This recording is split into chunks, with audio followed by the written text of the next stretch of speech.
Hello and welcome to Hard Refresh, the official podcast from State of Social 2025. And what are we doing here, you might ask? Well, we're polishing off the standard issue State of Social crystal ball to discover what's in store for the next 25 years in digital marketing. We're diving deep on the trends, technologies, the cultural shifts, and maybe even the controversies that are likely to shape this industry for many years to come and society at large.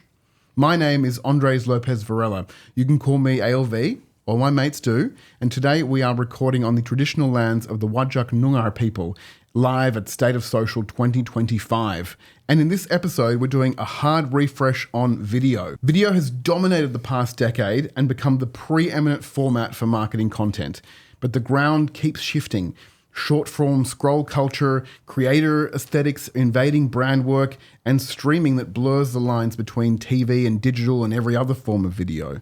Over the next 5 years, we'll likely split the craft into two, lo-fi for discovery and premium for deep storytelling, while teams adopt more of a newsroom speed workflow with platform sensibilities to make sure their storytelling lands. But what's beyond that? What does AI-assisted production, synthetic talent, and even video that's aware of its own context mean for us marketers?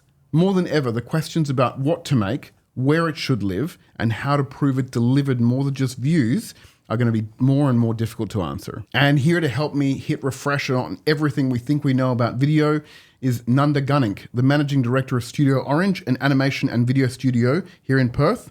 Nanda, welcome to the show. Thanks for having me. Sarah Mans, the PR and Social Media Manager at Greyhound Australia. So happy to have you with us, Sarah. Hi, good to be here. Thank you. And Tanya Waite, Director of PR at Mainstay Media and former journalist as well. Tanya, thanks for joining us. Thanks, ALB. Thank you so much. Thank you so much. And very happy. Great diverse group. Is everyone enjoying State of Social so far? Yes. Yes? Yes? Yes. Is it everyone's been before or first time? I'm a first timer. Oh, yeah? How's it turning out? It's been great so far, yeah. Good. Learned a lot already. Great. Excellent. Enjoyed the session from this lovely lady next to me. Yeah. Thank you. Excellent. This is my fourth year. Okay. So I guess I've had a bit of first year presenting, but the 3 years previously, lots of great speakers up there. So lots of cool people to learn from. And Right. yeah. Excellent. Well, thank you so much for joining us today. Are you ready? Yes. Yeah. Time to do a hard refresh. All right. Everywhere we look these days, it feels like another channel has become all about or mostly about video, right? It feels like, everything from like 6-second swipes to like 60-minute like sit downs and lean backs. If we zoom in though on the last 2 years, Nanda, what feels to you like the most important like shift in video that you think is going to become structural for the next sort of, 5 to 10 years? Not something that's like a fad, but something that you go, oh, I think that's really going to shape things for a while to come. Yeah, that's a really, really great question to start us off with. I think what I've seen in content production and in video over the last 2 years, and I think this has been a bit of a shift in our production team as well, is how can we produce content that's entertaining? And when I say entertaining, I don't even mean like funny. It's not about being funny. Yeah. It's just about how can we create content that actually just has some kind of entertainment value that keeps our audience engaged and keeps our audience hooked in. And I think that especially in the corporate brands that we work with, we're starting to see a slow shift of customers accepting that sort of entertaining angle. So how can we make something that's a bit different? How can we push, we might have a small budget, but how can we get the most out of that specific budget to reach our target and our purpose and to create something that's entertaining and interesting to watch? And I think that's a big shift that has sort of started arising, but I think that there's so much more that we can do, and we all, I think especially with AI, will see this sort of divide of like human created content versus AI created content. But yeah, I mean, the landscape's always changing, so it's just a matter of keeping on top of it. Yes, yeah, but that's a good one. I think the entertainment thing and sort of an acceptance maybe from brands that entertainment is not just humor, I guess. That's sort of a larger sensibility around that as well. What do you think, Tanya? Do you think that's something structural? Do you think it's something else? Well, look, entertainment, I guess, is always going to be the factor. There's so many different videos now that people can look at. So if you're not capturing their attention right at the start, they're just going to move on to the next thing. So, no, I agree. I think the other thing that's been touched on as well, I guess, over the sessions today is just that community and connection as well. And I think that human storytelling is always going to remain really important. Yeah, excellent. Sarah, what do you think? Entertainment? I mean, entertainment for sure, but one of the sessions I saw earlier today from Sharon had entertainment and humour down the bottom of the list, or towards the bottom of the list, for statistics of what types of content that actually inspire people to take action. And number 1 and number 2 were informative and relatable. So, of course, there's a place for humour and entertainment, but if people are actually learning something, or they can see themselves in the video and they can relate to it, that's what's going to encourage them to save it for future reference, or to share it with their friends, or to share it with somebody. My friends and I, we just send each other videos all the time with just it you. It you, yeah. It you. Yeah. And that's what is entertaining about it, is that you can relate to it and that you're getting information from it. I think the lines are blurring very sharply. The lines are blurring very strongly between entertainment and education a lot of the time, and probably with brands, like that's kind of the safest way into that. I feel. It's interesting to hear you say that, because actually when I speak about entertainment, I speak about it from sort of my lens and angle, and a lot of the content we make is informative, educational. I mean, it's all sorts of wild and wonderful and random things that we actually create content about, but just saying here's a couple of statistics and a couple of numbers in a piece of content is going to be quite boring. So finding a way to tell a narrative and to include a story and then entertain and inform your audience. Absolutely, it's that edutainment and infotainment side of things. Like, it's the second time I'll refer to it today, but my favourite podcast, apart from this one, of course, obviously, Ologies with Ali Ward. I learn something different every single time. It's about a different study of something in the world, I guess. And so my entertainment comes from being informed about various topics that I might not have never even thought of, but there's always something in there that I find relatable or funny or engaging, and that's what keeps me coming back for more. And that's interesting, because I think that it's indisputable that online audiences reward that real rough around the edges sort of like content. And I mean, tell me, Sarah, from a brand point of view, do you think that you can codify or formularize that sort of UGC style production? I mean, that's an aesthetic which has slowly grown to kind of encompass all manner of video. How do you do that as a brand without draining the kind of the spontaneity or the spark that gives that video its impact? Yeah, sure. I mean, for me, with my content that I've produced for Greyhound Australia, I kind of took on the element of imagining myself as not an influencer per se, but just leaning into that lo-fi UGC style of content when it came to a time of having to put out information that was really critical and timely. Yeah. I was working from home because there was a cyclone coming to hit Brisbane. But I was literally just at home on my couch or out the front of my house, filming directly to camera, editing very minimally, natively within TikTok, to the point that there were a few comments on the videos, a few into the series, of people saying, I hope this is the official account of Greyhound. Or people saying, oh my God, I've only just realised that this is the actual Greyhound account. Yeah. And to me, that's such a win, because the content was organic. And I know, I speak for myself, when I'm scrolling, I can immediately tell if something is branded or sponsored or comes from a brand, and I will just scroll on by. It used to be the norm, but now it's the exception, isn't it? Absolutely. So I think the more you can speak to your audience as a person, and keeping in mind the key messages of your brand and your brand tone and personality, and ultimately what your call to action is, or with that in mind, the more you can relate to somebody one-on-one, the more likely they are to actually engage with your content and then follow you and come back for more, and then maybe one day buy a bus ticket. I don't know. And do you think that's because if it looks too branded, they just immediately think it's advertising? Absolutely. And just flick on by? I mean, that's what I do. Yeah. And I, been on social media for the majority of my life, which is scary to think about. But we're so, I know, right? We're just so attuned to it now.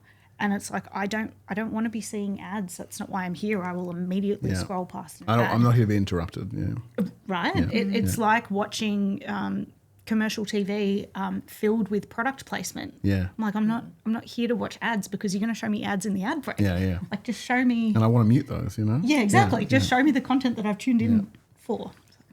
Yeah. Nanda, what do you think? Because I think the kind of video that you create at Studio Orange is maybe less of that sort of lo-fi kind of, rough and tumble style. But do you see in the future that aesthetic kind of bleeding into more of that style of video that is, perhaps more structured, more pre-produced, has a different objective in mind?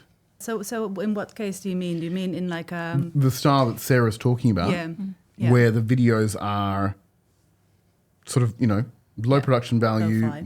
low effort, for like a quick turnaround.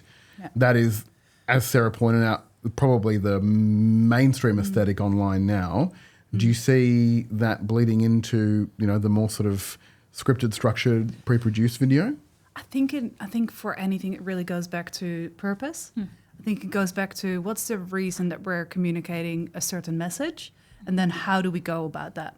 And I think for brands, like there's no like you can't be doing lo-fi or you can only be doing like high quality, high value production. Like there's no hard and fast rule for that because if you're in the moment and you want to quickly record a behind the scenes kind of lo-fi user generated sort of look, then great, because that's what's going to work for your brand there and then.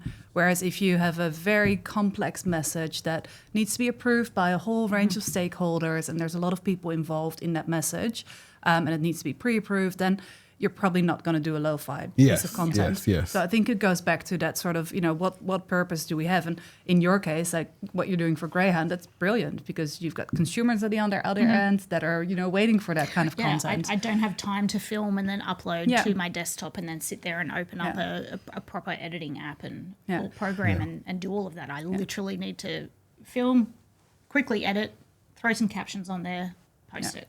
Whereas when you might be working on like a B2B campaign, then you might go, actually, we probably need to do something a little bit more high end because then if we're going to be serving up a lo-fi piece of content, then that's going to come across as a lo-fi piece of content. Absolutely. There's always going to be a place for both lo-fi and high quality.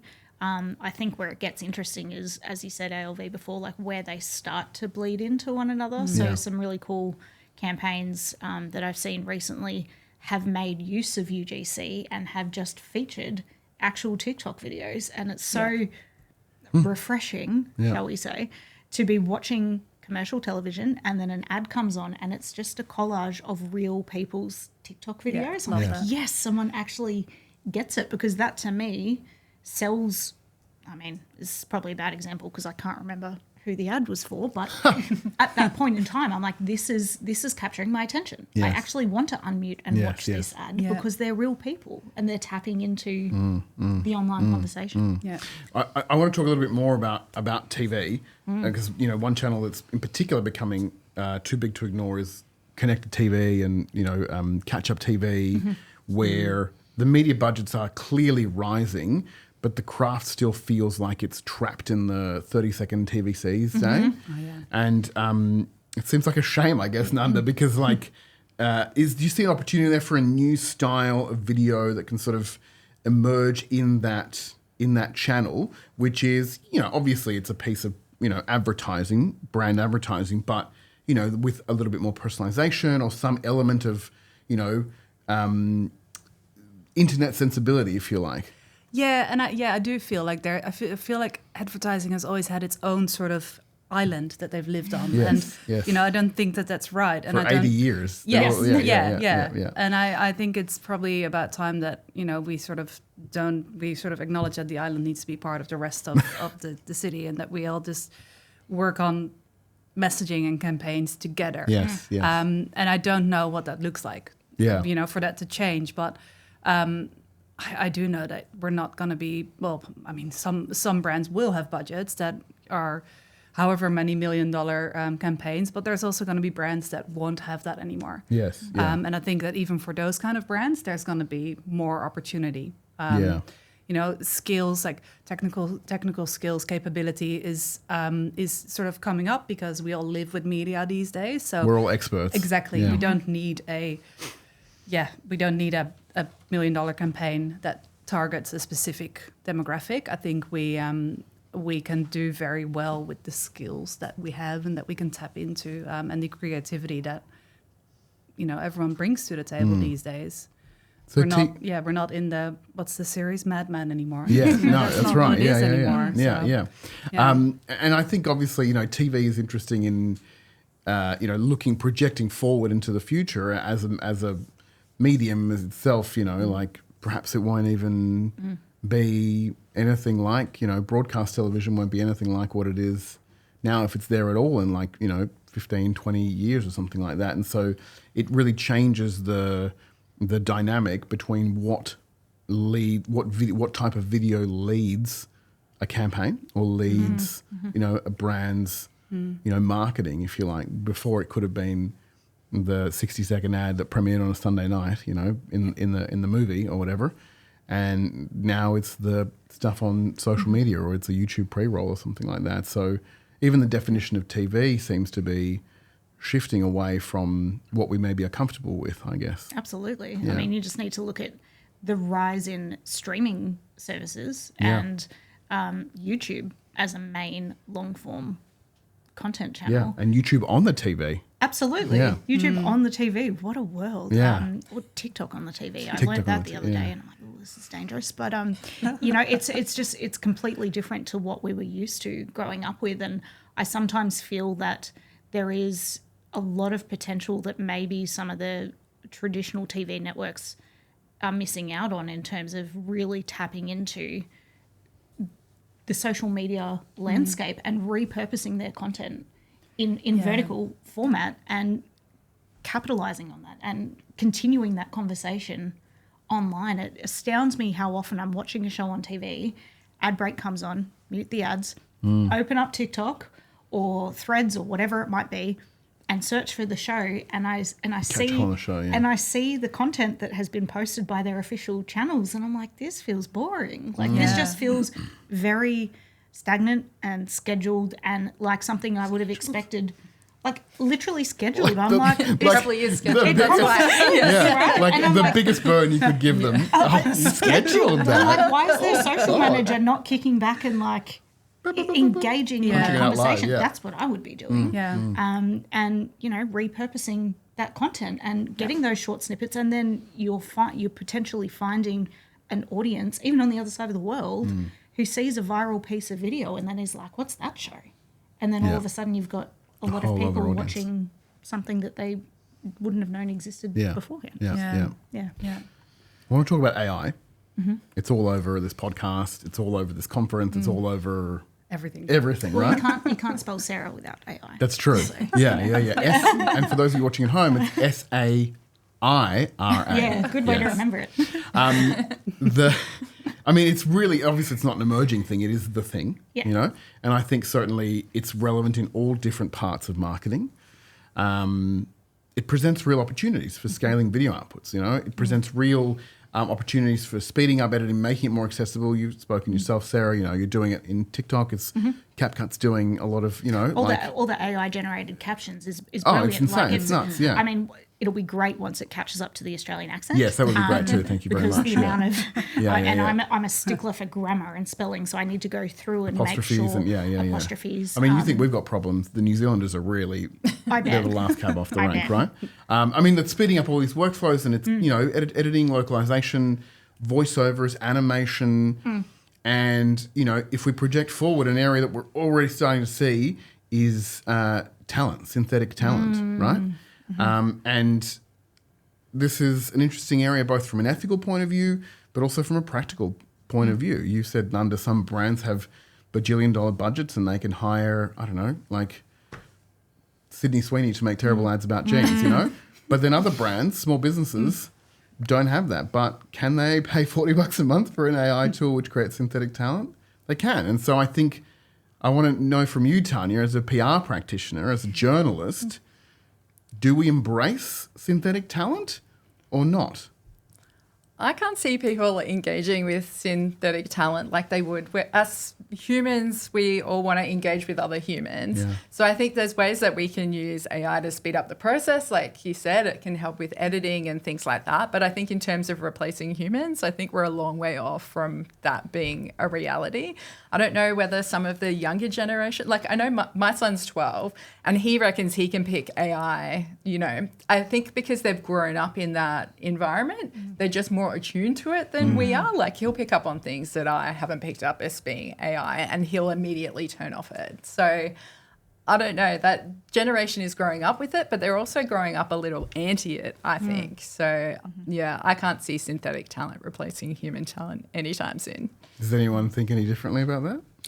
I think it will change quite soon. Yeah. And I think that even though I don't want it to replace normal talent, I think that the tools are going to become so good that we probably can't pick it anymore. I don't think we're there yet, but I think that that's not far away. And what's the ethical ramifications of That's that? the real like question, ALV isn't it? Yeah. was talking about. Yeah.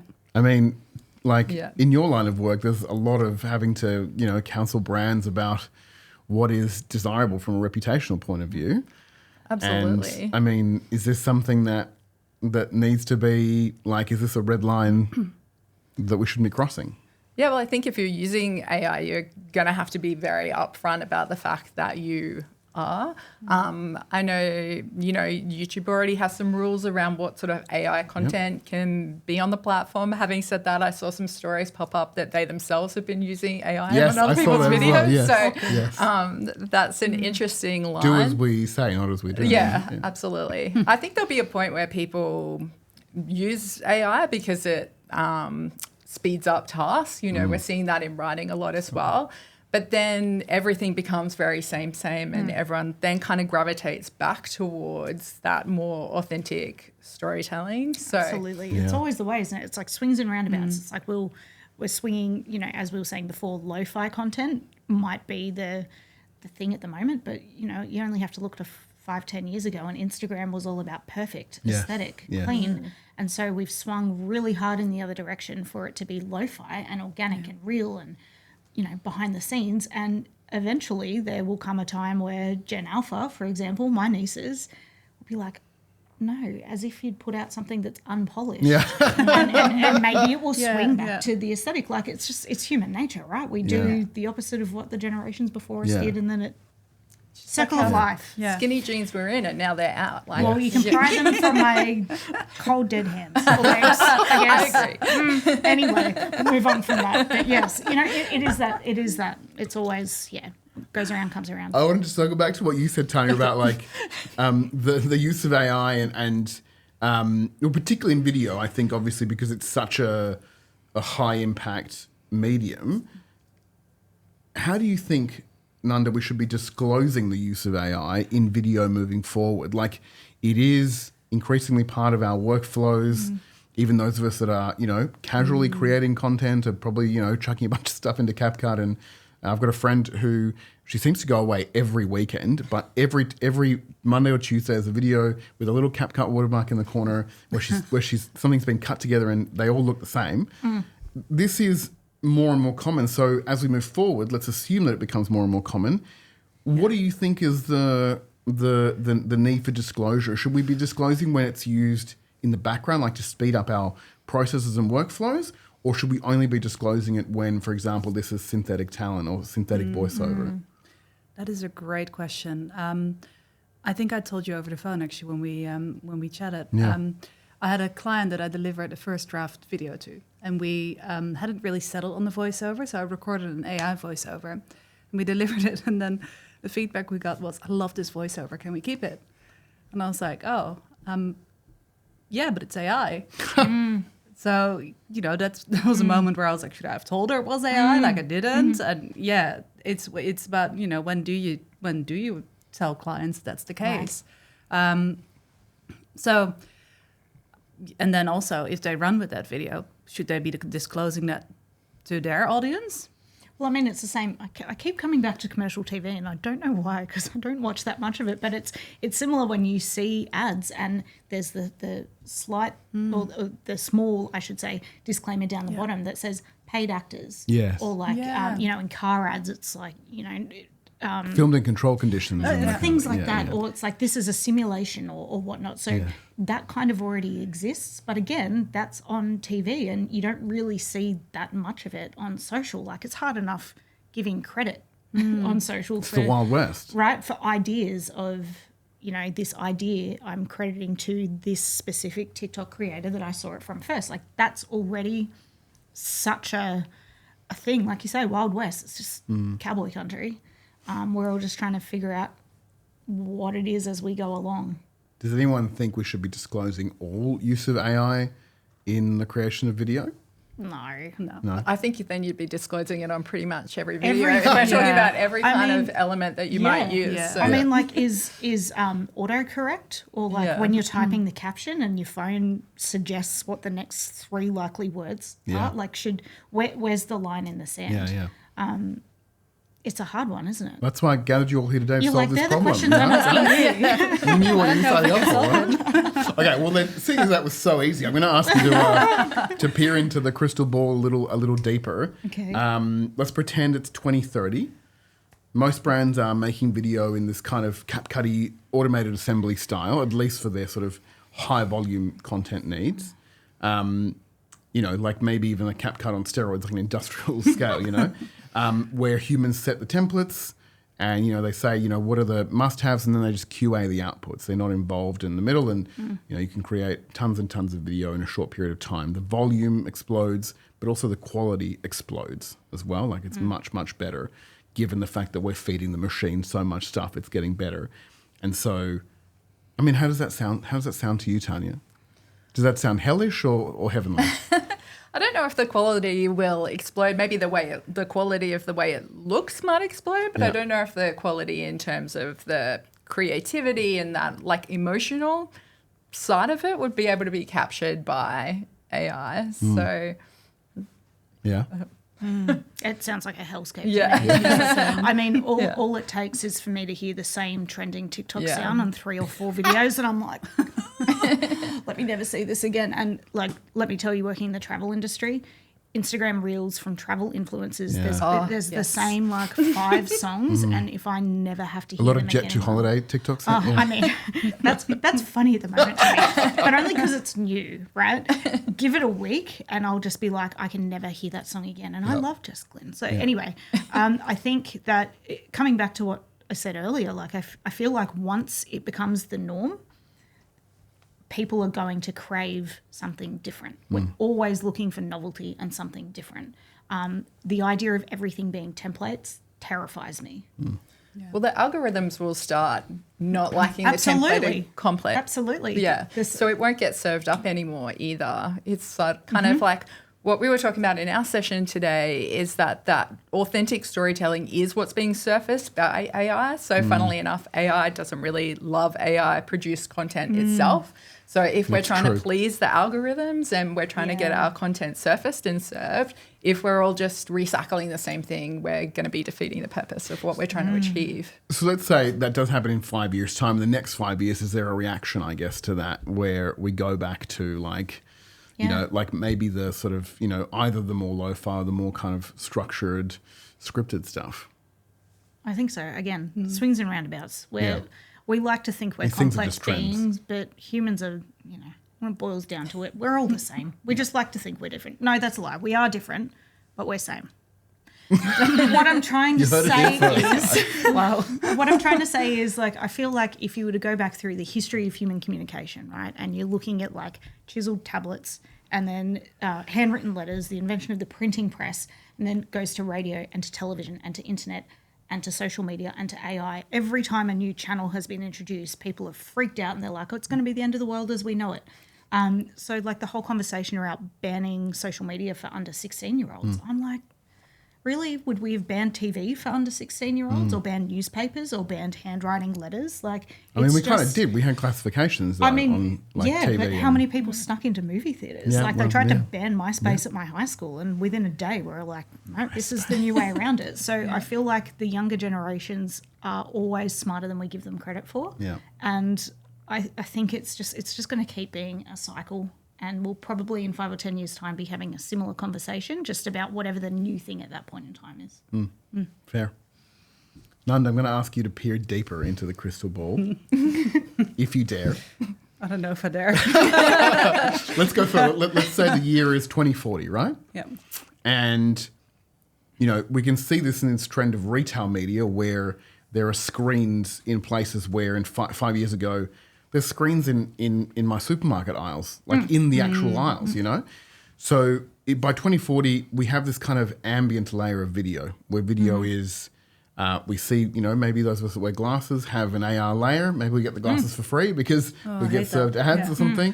The inside of bus windows, for example. Absolutely. You know, maybe even like public bathroom mirrors and that kind of thing. Video is more of a layer, right? Rather than something that is on and off. In that reality, in that speculative reality, what do you think are the creative principles that hold up in that sort of kind of a future, and which ones kind of go the way of the dinosaur? I need to think about that. I'm going to go to Sarah then. Yeah. Okay. I think accessibility, Yep. number one, will have to be a guiding principle, whether it's design or how the video is shot or presented, or the quality, the resolution on the screen. That accessibility is really going to have to be something that continues to be at the forefront of creators' minds, right? So for those people who are vision impaired or who might be colorblind or only see certain colors, that will have to become more and more ingrained in the kind of video we're producing, especially if it is part of everyday life. For example, at the Crown, where we're staying, there's an iPad next to the bed which has the room controls in it. That's how I close and open the curtains. There's no other way except for touching the iPad. The iPad died last night. Oh, yeah. I have There's a button behind the iPad. I tried everything. So anyway, So you slept with the curtains open. so I called reception and they came up and it turns out it just wasn't plugged in. Story of my life. But what I'm getting at is like, if the video element on that iPad was delivered in such a way that it wasn't accessible, then you literally can't do something as simple as opening, closing curtains. Yeah. So I think, for me, that's the big one that jumps out. Are people actually going to be able to access this information and understand it?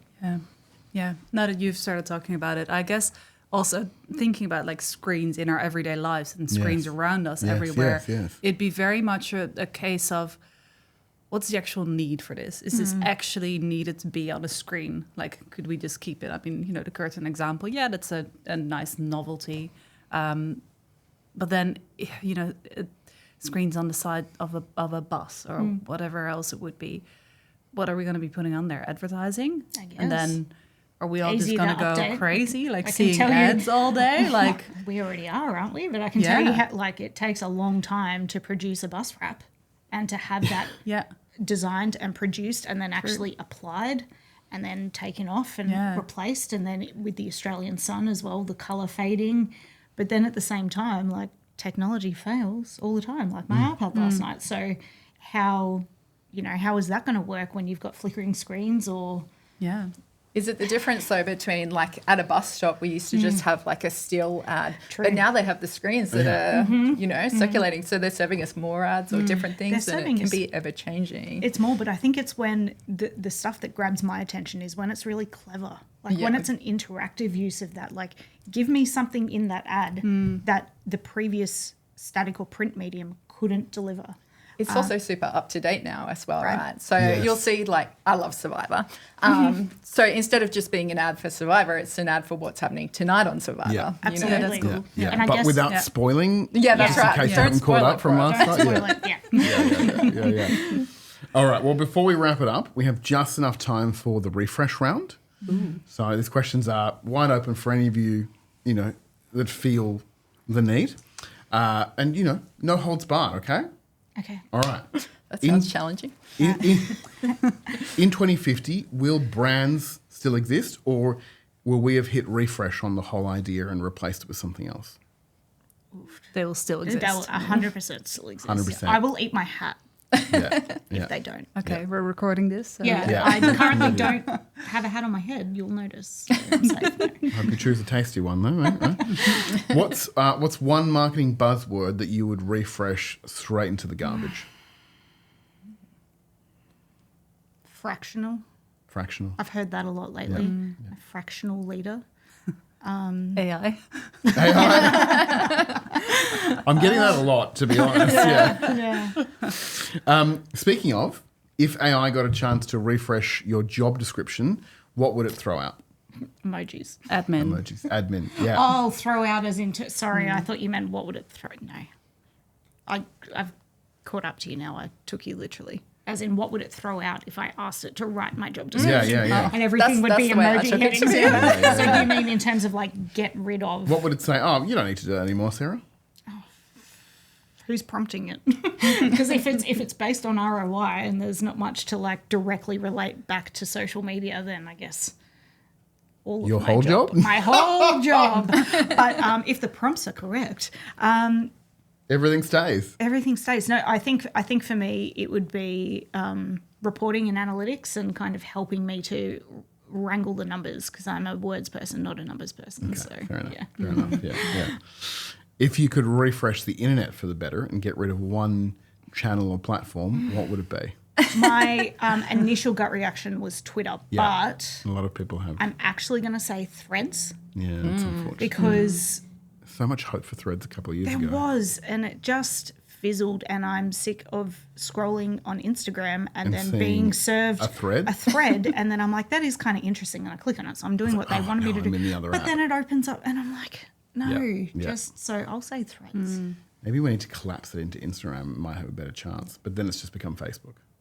Right? Yeah. Same with TikTok introducing notes Yes. and static images. Yes. I'm like, why are you all trying to become Exactly. one another? One thing. Yeah.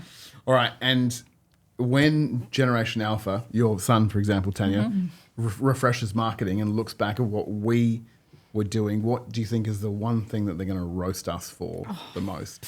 I think that they will roast us for posting everything about our lives online. I'm already kind of starting to see that with Gen Alpha, and it's, you know, all I need to do is look at my younger cousin's Instagram accounts where she's got like 2 or 3 photos and that's it. And I've got every photo since Every sandwich, every 2012. matcha latte. Yeah. They don't love a Yeah. selfie either, do they? No, so Do you think that that's because they're educated in school about the The you know, danger, potential the dangers. potential yeah. dangers, Yeah. and we Potentially. maybe weren't so was as I. much? But Yeah, I mean, yeah. But you ignored it? Is that what you're saying? You didn't listen to your teacher? It's not that I ignored it. I think it was just more everyone was doing it because it was the new and cool thing, Yes. right? So in order to keep up with that peer pressure, not overt peer pressure, but just that implied peer pressure. Everyone else is on MySpace, so I have to be. Now everyone's moving to Facebook, so I guess I do. You know, that's kind of the reason why I joined a lot of those platforms to begin with. Whereas I feel like the younger generations are, I don't know, hopefully maybe just living their lives and not being addicted to it Fingers crossed. the way I was. I don't know. I hear a lot of, but my friends are doing it. Yeah. That exists to this day. Yeah. Yeah. Well, that is all we have time for. Thank you so much. What a great conversation. Lots of exciting / creative / scary potential for video in the next 25 years. Huzzah. Nanda Yes. Gunnick, Sarah you. Mans, Tanya Waite, thank you so much. Get out there and enjoy the rest of State of Social. You will. Thank you. Thank you. If you like this refreshing conversation, you're going to love the rest of Hard Refresh. Join me and the smart minds of the State of Social 2025 crew as we get into all the big topics so you know where we're headed for the next 25 years of digital marketing. The podcast is now live across all your favourite podcasty places, and make sure you do what your parents taught you. Sharing's caring. Tell a mate or two if you like what you hear, and give us a 5-star review, because I asked you to, but also because it helps other people discover the show. Hard Refresh is a co-production of State of Social and Original Audio. The show is produced by me, Andres Lopez Varela, and Aaron Matthews from Original Audio. Big shout out to Cal McLean for production support and our executive producer, Meg Coffey. I'm ALV. Thanks for tuning in. Remember to tune in again next time when I'll hit refresh on something new all over again.